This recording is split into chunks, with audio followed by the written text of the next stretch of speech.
she felt in her body, she was healed of the affliction. And Jesus, immediately knowing himself that power had gone out of him, turned around in the crowd and said, "Who touched my clothes?" But Jesus, his disciples said to him, "You see the multitude thronging you, and you say, 'Who touched me?'" He looked around to see her who had done this thing, but the woman, fearing and trembling, knowing what had happened to her, came and fell down before him and told him the whole truth. And he said to her, "Daughter, your faith has made you well. Go in peace and be healed of your affliction." Verse 35 says, while he was still speaking, some came from the ruler of the synagogue's house who said, "Your daughter is dead. Why trouble the teacher any further?" As soon as Jesus heard the word that was spoken, he said to the ruler of the synagogue, "Do not be afraid, only believe." He permitted no one to follow him except Peter, James, and John, the brother of them. And he came to the house of the ruler of the synagogue and saw a tumultuous ruler and those who wept and wailed loudly. And when he came in, he said to them, "Why make this commotion and weep? The child is not dead, but sleeping." They ridiculed him, but when they put them all out, he took the father and the mother and those who were there with him and entered where the child was lying. Then he took the child by the hand and said to her, "Talitha cumi," which is translated, "Little girl, I say to you, arise." Immediately the girl arose and walked, for she was 12 years of age, and they were overcome with great amazement. But he commanded strictly that no one give it to her, and said that she should be giving something to her to eat. That's a much longer passage than I would normally read, but some of y'all don't read your Bible. Right. And I don't know if I'll get through the whole story today, but I needed you to see this full picture that's painted in this passage. Because you find two people. You find a 12-year-old girl who's dying and ends up appearing to be dead. And you find a woman who has been suffering with an issue for 12 years. They have both been in a dire situation, but they have really two different set of circumstances that led them there. You have Jairus, this ruler of the synagogue, who has money and power and prestige, but he still has problems at home. You missed it. He has power, he has authority, he has money, but his daughter is sick. And sometimes we think, once I get there, I won't have issues here. As if being there and becoming that means I won't have issues I have to address and things I won't have to deal with and go through. But Jairus' daughter is sick. She's at home dying. But he has the means to get to Jesus. He has the means to find him where he is. He's able to go meet up with Jesus, and as he meets up with Jesus, he makes his request of Jesus. He says to Jesus, "If you could just touch my daughter, I know she can be healed." Well, while he has this confident expectation about this happening, there's this woman who hops in between his daughter's healing and what's taking place, and she comes up trying to get healed from this issue she's been dealing with for 12 years. Two people, both 12 years. Two different set of circumstances that led them there, both in need of a miracle, both in need of a cycle to be broken. If you were taking notes today, I want to tag our brief exchange cycle breaker. Cycle breaker. Because there is some stuff that you have been mislabeling in your life. Areas where if you're not careful, you will realize you have been mislabeling that which you have been experiencing. So there's stuff that some of us have been calling a season, not realizing seasons change with time. Cycles change when you change. Seasons change with time. I don't control whether or not it becomes summer, spring, or fall. Time dictates and determines that. So maybe you've been experiencing this for a long stretch of time and you've been calling it a bad season when really you're just caught up in a cycle. It could be a generational cycle. Maybe it's something you inherited and it's been following you and keeping track of you. It's in your bloodline. Maybe it's a pattern you saw somebody else live out and experience. Maybe it's something you just done habitually, time after time again. And you've been saying, no, I'm just going through a bad financial season. It's like, no, you just got a bad money cycle. You don't know how to handle it. I knew it would be a little tight right there. Because like, don't tell me I don't know how to handle money. I just need more of it. You get more of it and you don't know how to handle that cycle, you're going to keep ending up back in it. Yes, Lord. It's a cycle. Some of you all date terribly and you call it that this is a bad dating season. No, it's a cycle. Who are you dating? Right.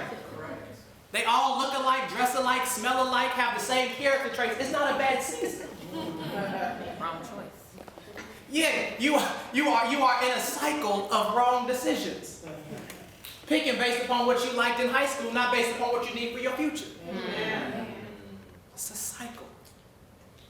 And there is a choice that we all must make, and that is the choice to pursue healing, fulfillment, and wholeness.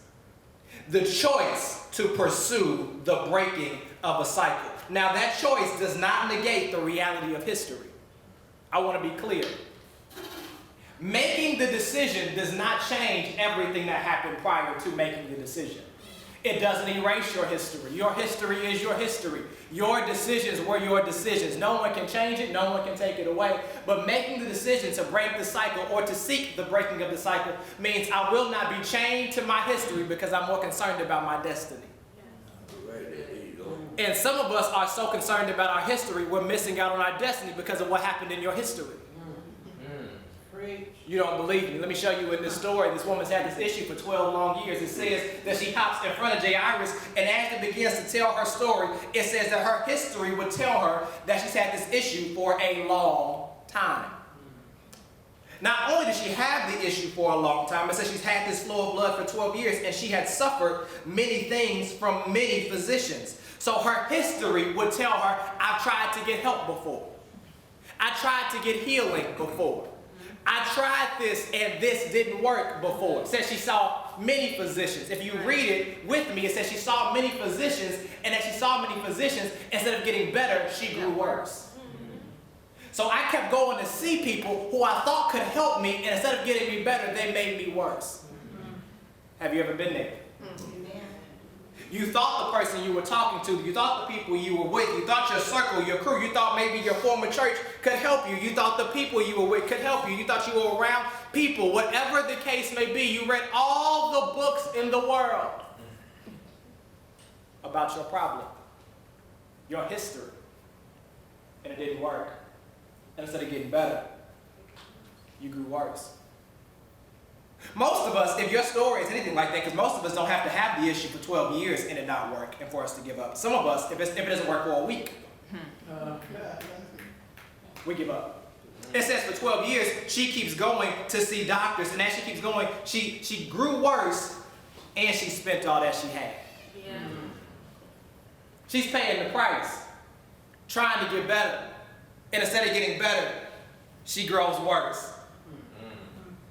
I want you to see this. She has a history. She's actively concerned about what is it that I can do to get relief from this circumstance. She says she spent all that she had, and as she spends all that she had, instead of getting better, she grew worse. But when she heard about Jesus, she came behind him in the crowd and tried to touch his garment. In order for her to hear about Jesus, somebody had to be talking about Jesus. And my argument, even with us as a spiritual family here, is the greatest methodology for church growth is for changed people to tell people about how he changed their life. Yeah.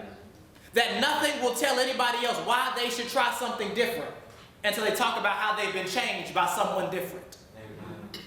Does that make sense? Good. She's able to come to Jesus for healing because she's heard about the fact that Jesus was healing people. Does that make sense? Yeah. So your testimony is important. You might think, who needs to hear this? Somebody needs to hear it because somebody's healing is tied up in your testimony. Yes. And maybe it's not yours. Maybe you're like, I haven't got there yet. But your testimony could be the testimony in the witness of somebody else's. That's right. That's right. I heard about how he healed this person who had a similar issue. Maybe you should come give him a chance. Yes. Here's what I like about it. If you look at it, it says that she hears about him and she comes to him. And as she comes, she's thinking in her mind, if I may only but touch the hem of his garment. Matthew writes the same way, so does Luke. They both communicate this communication, but the real thing is communicating there is she's repeating it over and over and over again in her mind. She is repeatedly saying, if I may only but touch. If I can only but touch. If I can only but touch. It's mind control. My mind wants to tell me this ain't gonna work, but I gotta tell my mind, no, if I could only but touch. See, because my history is always fighting against me. I've been sick for 12 years. That's longer than I've been well. So the most current memory that's in my mind is my illness, not my healing. So I gotta keep telling my mind I can't get better. Yes, yes. And some of you are stuck where you are because you won't tell your mind I'm gonna get better. Yeah.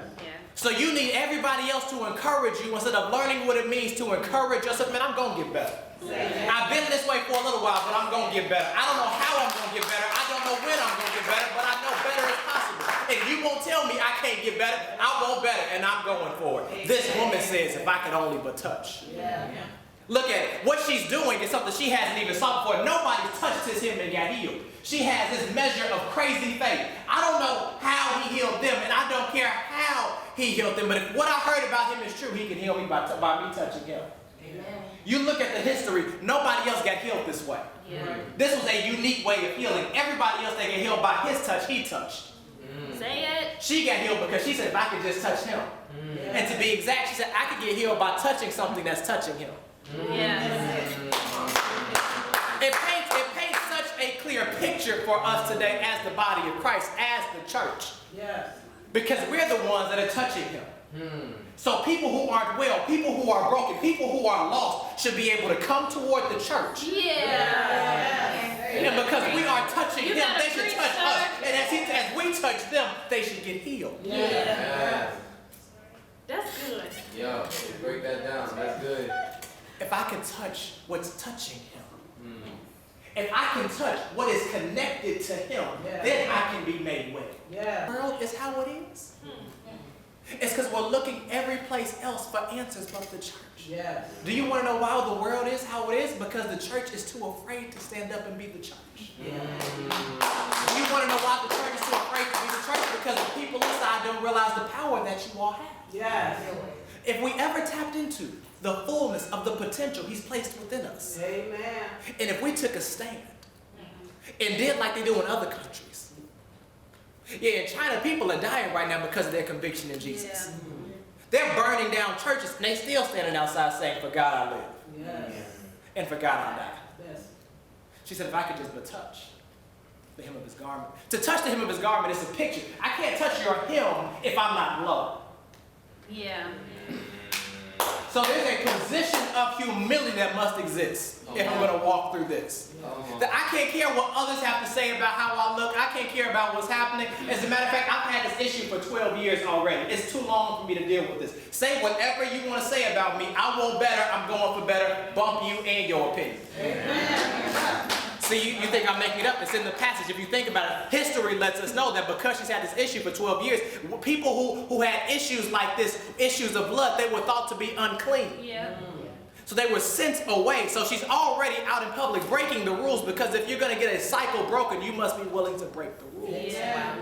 See, most of you keep saying you want to be normal, and that's why your life's sucks. I didn't come to play. Clearly. And if you say to me your life don't suck, I don't want you to come to me with another prayer request about how you wish God would change your life. Amen. Part of the problem is we don't want to admit we don't like how our life is currently. So you want to be normal, but you don't like your life. You want to be normal, but you don't like where you are. You want to be normal, but you don't want to be different. It makes no sense. The biggest thing people say is, I just wish I could have a normal life. And then we have these outlandish prayer requests. Can I tell you a secret? You search all of Scripture, all 66 books. You will not find one single word that is synonymous with normal that Jesus uses to describe the believer. Yeah. Not one word. Instead, he tells us we are a chosen people, Yes. a remnant, set aside, holy, different. But you want to be normal? To say you want to be normal is the borderline say you don't want to be used by God. In fact, it is to say you don't want to be used by God. It's to say you don't want to experience the power of God, because nobody that was touched by God was normal, and nobody who experienced God left normal. Yeah. Does that make sense? She's there. She has this issue for 12 years. She's interrupting this story. I want you to really get this picture. She's interrupting. Can you picture you waiting in line for Jesus to heal your daughter? And as you're waiting in line, this woman steps up and gets in the way. That mama said, no, it's over. You don't know what I had to go fought through to get here, baby. You better hold up. Wait a minute. Dr. Jesus. Because if you look at it in the passage, it says that when she touches him, Jesus stops. Yep. So he's on his way to go heal Jairus' daughter, but he stops because this woman touches him. And when he stops, he says, "Who touched me?" Yes. Jairus must have been standing there. We ain't got time for this, Jesus. I don't know why you stopping, Jesus, but I got somewhere I'm trying to go, Jesus. My daughter is that way, Jesus. Not behind you, looking behind you. She's in front of you. Let's go. And he turns around and says, "Who touched me?" The church people, those trifling disciples look around. And they're like, "Who touched you?" Right. "What you mean, who touched you? We all touching you." Right. Yeah. All these people around you talking about somebody touch you, you tripping. Tells him to be quiet. Someone touched me, and when they touched me, virtue left my body. Yes. Yes. Power, Yeah. dunamis power, left his body. Because when faith touches that which is touching Jesus, something changes. He said, "No, everybody might be touching me, but there was something different about this touch." Yeah. This touch had an expectation that change could really happen, and because they expected change to happen, change happened. Is it possible some of you might be praying like others are praying, but because you don't believe like they believe, it ain't nothing happening in your life? There's nothing wrong with you. There's nothing wrong with your prayer. There's something wrong with your belief. Yes. Well. Amen. Because some of y'all pray good. I came to the conclusion, man, I was struggling, and I'm like, man, some of these people, I know they pray, but you don't believe. You might as well stop praying. This woman, she believed if I could just touch the hem of his garment, I shall. You hear the confidence, I shall be made well. If I could just touch him, it's going to happen. I don't know when it's going to happen, but it's going to happen. I don't know how it's going to happen, but it's going to happen. I don't care who's going to try and stop me, it's going to happen. She presses through the crowd. She gets down on her knees. She's pressing through it. She is willing to go beyond the norm, and she touches him. She gets her healing. Let me give you these points, and then I'll let you go. Here it is. Cycle breakers have to understand that pain, cycle breaker requires pain. Yeah, it's unavoidable. Some of us don't want to go through anything. Well, you're not going to make it to where you got to go. You're going to go through something anyway, let's be clear. Yep. Yeah, life on the other side, it might look easier. Yeah, you ask the average unbeliever, they still gonna tell you they stuff stink like your stuff stink. So pain is unavoidable. Pain is unavoidable. Once we accept that as believers, and we can walk, and when I talked about that first week in 1 Peter 5:2, when I understand this is part of my testing. It's part of my affliction. And the more I'm afflicted, like David said, the more I was afflicted, the more I grew. I gotta understand the pain is unavoidable. She had been going through this for 12 years. Jairus' daughter was sick and dying. He had money but still had problems. Pain is unavoidable. Yeah. I can be walking with Jesus. Jairus was walking with Jesus and he still had pain in his heart because his daughter was dying. Yeah. Pain is unavoidable. You have to understand this because some of you all don't want to go through what God has because you don't want to go through hurt. Yes, come on.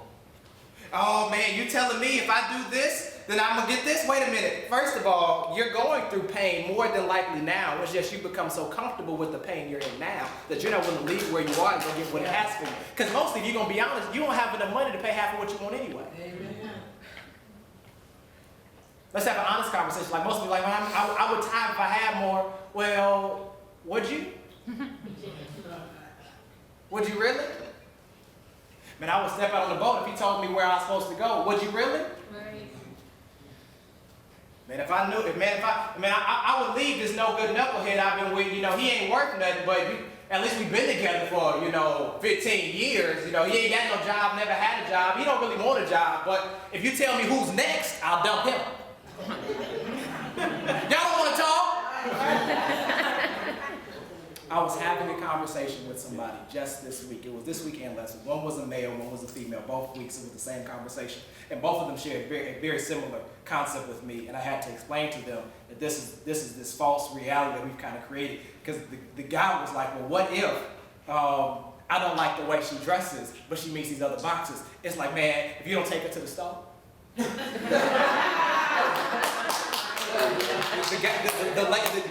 The woman was like, yeah, but you know, he's this, but you know, he dressed kind of corny. If you don't take him to the mall, he don't iron. If you don't buy him an iron, if you don't iron his clothes, if you don't know how to let him burn that shirt, iron that shirt. Y'all don't want to be honest. It's a cycle. So you just keep going for what you've always gone for. You're going to keep getting what you've always got. And you keep wondering why you keep going around this hamster wheel. Which way did he go? Which way did he go? And it's waiting on you. You got to see this. She had to reach for Jesus. If she didn't reach, she wouldn't have got healed. That's right. If Jairus didn't reach, his daughter wouldn't have got healed. So when you cannot reach, you need to be around people who will reach for you. Yeah. But when you are able to reach, That's good. Come on. he won't wait for somebody else to reach for you if you got 2 arms and you not trying. Come on. And some of us have relegated reaching for other people, and you got 2 arms, 2 feet, and 2 eyeballs just like they do. Amen. There's no way to get through all these points today. You gotta Preach, understand Well, that pain is required. I'm gonna do my best. Here goes. Point number 2. You gotta understand that cycle breaking involves intentional paths. Unavoidable pain, intentional paths. Jesus is going one way. He's going this way, and I gotta believe he's going this way on purpose. As he's going this way, as he's going on his intentional path, Jairus doesn't say, Jesus, come to me. Jairus gets up as high and powerful as he is and makes an intentional path to go to him. yep. This woman says, I gotta go to Jesus. She heard about him and she gets up and says, I gotta go. It's a path. It's intentional. It's not waiting on something to happen. It's saying, wait a minute, you telling me that it's possible for me to get better? It's telling me it's possible for my daughter to get healed? You're telling me it's possible for my situation to change? I'm going for it. Amen. It requires intentional paths.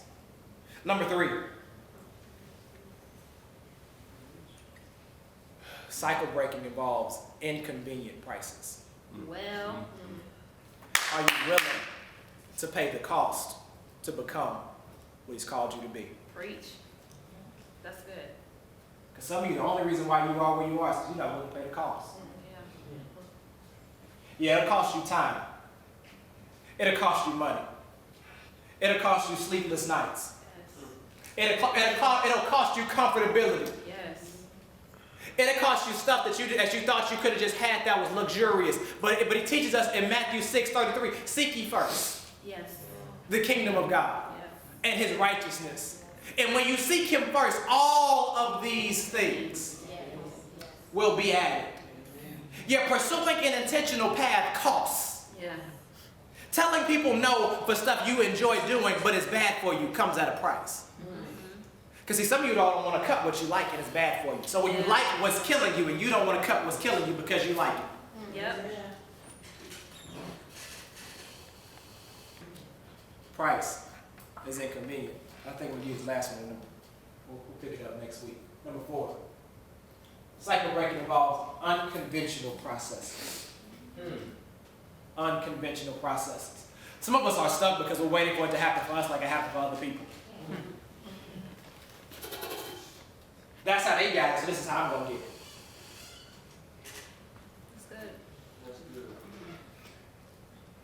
And so you're putting all your hopes and your dreams and your wishes into these pathways that are based upon a model that was built for somebody else and not the model that was built for you.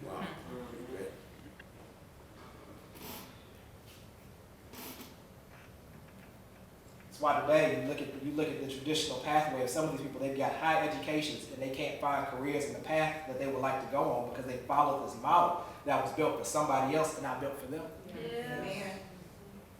Preach. Well, the greatest tragedy, the story is told this way, it's an illustration that says, the greatest tragedy in the world is to build this beautiful house and you're up on the ladder and as you're building it, you're not paying attention, so you look up and you realize you built somebody else's house and not yours. So you got a great life that you don't like.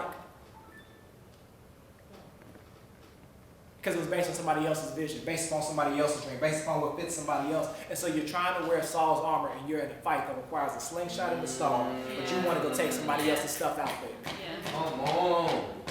David said, no, I ain't tried this armor. Right, But what I know, right. I know this. I know if I take this stone, That's right. That's I right. haven't tried that, but I have tried this. Yes. Yo. It's unconventional, but it works for me. It might not work for you, but it works for me. Amen.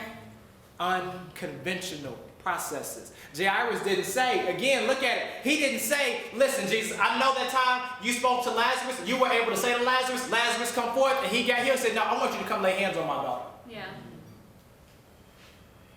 This woman says, look, I don't know nothing about nothing. It's talking about, I want you to do something different from me. I'm going to touch you and I'm going to get healed. Amen. Unconventional. If you're not willing to do something if you're not willing to do something that somebody else hasn't done before, if that's what he's prompting you to do, you will not get what he wants. You won't get what he has. Sometimes it is a traditional model. Sometimes it isn't. Right. Right. What's he saying to you? Am I making sense? Yes. Yeah. Number 5. Cycle break requires God's power. Amen. Amen. Yeah, some of you all are stuck because you've been doing everything on your own, so you've been trying to manipulate the system without God. Amen. You check every box but God's power. Every box but the faith box. Not knowing if you just checked that faith box, some of the other stuff you did was extra. You spent time, money, and effort on stuff. If you would have sought God first, He would have told you the other door was the wrong door. Yeah. So you wasted time going to everybody else first. Now realize if God, you had His power, He'd have told you, no, that's not it. It's not them. It's not that. Well. You need God's power. It says that virtue left His body. Yes. Yes. His power left His body. As she reached, what I love about, as she reached, she was healed, is what it says. It says that as she reached, she finds her healing. Afterward, he said, because by then he says, I felt virtue leave my body. Yep. Then he tells her, daughter, your faith has made you well. Yes. You need God's power. Yes. You need God's power. Lastly,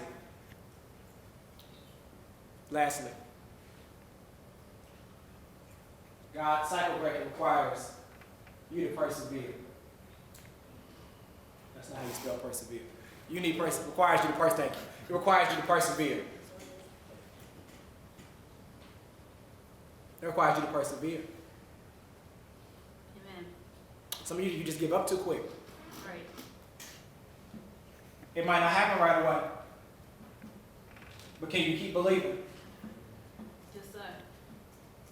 It might not happen when you thought it was going to happen. It might not happen how you thought it was going to happen, but can you keep believing? When the odds are stacked against you, can you keep believing? She said, if I could only but touch. Her story is incredible because she gets healed this way, but I don't want to stop at her story. I want to take you back to Jairus because y'all like, what happened to him, right? Mm-hmm. It's right there. So after she gets healed, Jairus gets news. Verse 35, it says, while he was still speaking, some came from the ruler's synagogue house who said, your daughter is dead. Why trouble the teacher any further? Why trouble the teacher any further is the equivalent of saying, why bother the teacher anymore? Why bother? It's over. It's done. Why keep trying? Why keep believing? Don't you know it's done? It's dead? Say, man, your daughter died. Right. Give it up. Situation's over. Give it up. Why bother the teacher any longer? As soon as Jesus heard the word that was spoken, he said to the ruler, don't be afraid. Only believe. He says, look, she's dead. That's what they say. I told you I was going to heal her. I wouldn't have took you on this journey if I wasn't going to perform what I told you. Well, amen. Can you wait well? Yeah. Because if you can wait well, I'll show you something you never saw before. Because you thought I had to lay hands on her while she was sick for her to get up. I can lay hands on her when she doesn't have any life anymore and she can get up. Amen. Look at what happens. As he tells them, don't be afraid, only believe. They go into the house, and as they get ready to go into the house, it says he puts everybody else out. Yep. That's good. Because the people that were with them, they didn't have the kind of faith that was needed. 'Cause Yeah. some environments require Preach real that, people preach with that, real preach faith. that. Amen. I can't take everybody with me everywhere because you don't have the faith that's needed for this room. And you may not believe like I believe, but you can't start doubting what I need to That's believe. good. Yeah. Man. So you may not have faith up here, but if your doubt is down here, get out. Yeah. Say that. Because your lack of belief in what I'm believing to do, you won't get to see what I'm about to do. You just hear about it. That's good. And we're spending too much time in this season, this stretch of time with people who don't believe like you believe. Amen. If I could be honest, one of my core convictions about where we are right now, man, if we believe like we said we believe God, these next 2 months, we raise our faith. There's no telling what God can do. Amen. And what he does for his house here, I believe he can do for your house. Says he puts everybody out. He looks over at the little girl who thought to be dead. The deadness of the little girl is representative of situations you didn't think could get fixed. Because there's some stuff that some of you just feel like it can't get fixed. It can't get better. It's broken. I'm lifeless. Nobody values me. Nobody loves me. Nobody sees me. I don't have this. I don't have that. It's never going to get better. It represents lifeless situations. He looks at the lifeless situation. He says, Talitha Kumai. Little girl arrives. Girl gets up. As if she was sleeping. And after she gets up, it's amazing to me as it says he feeds her. He says, go get her some bread. What you talking about? What was y'all worried about? Huh? What you say out there? She was dead, I thought.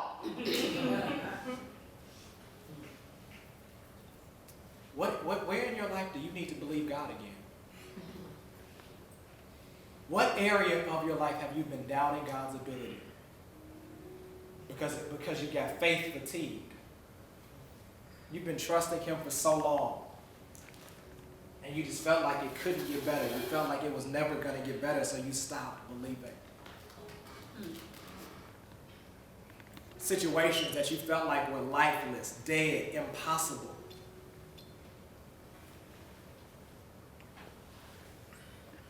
You've got to understand that when he touches this little girl, speaks to her, grabs her by the hand, he's letting us know that he'll reach for us when we can't reach for him. It's letting us know that he sees us when we can't see him. It's letting us know he cares for us when we feel like nobody else cares for us. All of us in this room or online, we are one of those two people. And if we're not today, you will be at one point in life. You will either be, you will feel like you're in a cycle and it keeps happening, but you got to have the faith like this woman. If I could just touch, Yeah. I believe it's going to get better. Yeah. Amen. I believe it's going to get better. This my present won't be my future. My now won't be my always. It might be bad right now, but it's going to get better because God told me it would. Yes. Yes. Some of your issue is you won't believe because the facts say you can't get better. Statistically proven this, and statistics say this, and this number says this. Well, all that's true. But my faith says I can get better. Yeah, I know this, and I know that, and I see what the doctors are saying over here, and I see what the researchers said over here. That's true. But I'm not normal. I'm his special child. I was bought with a price. He paid too much for me to die right here. He paid too much for me to settle right here. I believe him. I believe him. So, Father, we come praying that you'll give all of us a fresh spirit, renewed joy, renewed hope, renewed clarity, renewed purpose, strength for these last 2 months. As we get ready, we believe 2020 is going to take us further, but we believe that there's enough time on the clock in 2019 for you to do miracles, signs, and wonders, for you to give strength, help, healing, and wholeness to there where it's needed. I pray that you will give them what they need to be strong and courageous. And as a result, she saw you do what only you know how. I pray you will reveal to us, if we will do all that we can do, you will do what you know how to do. Active faith. That we will be willing participants in your work manifesting on this earth. We won't just pray for it to happen and then walk away. We'll pray for it and ask, how do you want us to use our hands and feet to do it? I pray you have your way. It's in Jesus' name. Amen. Amen. Won't you celebrate God if you believe that today?